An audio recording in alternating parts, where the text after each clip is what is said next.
Au fond de son jardin, au pied des arbres de la forêt de Paimpont, Vincent Bechtel peaufine ses maquettes. C'est la structure châtaignier.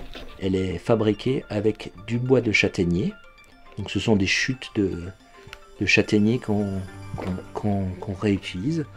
Et on va l'exposer, cette maquette assemblée à l'échelle 1/4. Des structures en bois, végétalisées, dans le but d'embellir, mais surtout de rafraîchir nos centres-villes. Rennes à 50 degrés, c'est pour dans pas longtemps. Qu'est-ce qu'on fait? Est-ce qu'on peut planter des arbres partout? Pas nécessairement. Et donc d'où l'idée qui a germé l'année dernière de créer des structures en bois qui ont l'objectif d'être végétalisées pour créer des îlots de fraîcheur un peu partout en ville.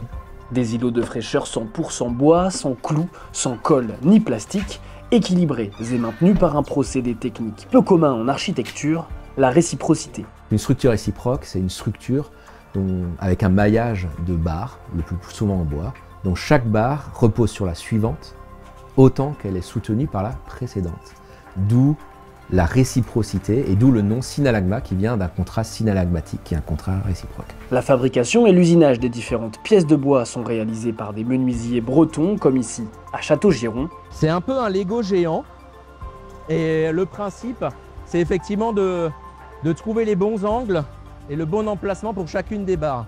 Parce que chaque barre tient sur la suivante au même titre qu'elle soutient la précédente. Avant de livrer sa première structure en pièces détachées, Vincent et son équipe doivent tester le montage. Tout l'enjeu c'est de trouver le bon mode opératoire pour que ce soit le plus simple possible. Donc on expérimente pas mal de mode op, sachant qu'il n'y a aucun manuel de charpente qui détaille comment installer ce genre d'installation. Donc on le fait à tâtons au début et puis après on expérimente et on trouve des solutions un peu plus pertinentes. Donc là on arrive au deuxième niveau de réciprocité. Hop, merci Fred. Le truc magique c'est que ça doit arriver là au-dessus. Donc il faut savoir laquelle c'est la 5 et laquelle c'est la 6. On utilise beaucoup le nombre d'or un peu partout dans la structure. Après les maths, la théorie et un peu d'huile de coude, la structure tient debout. Elle pèse plus de 400 kg, elle sera ensuite démontée et envoyée dans les Alpes.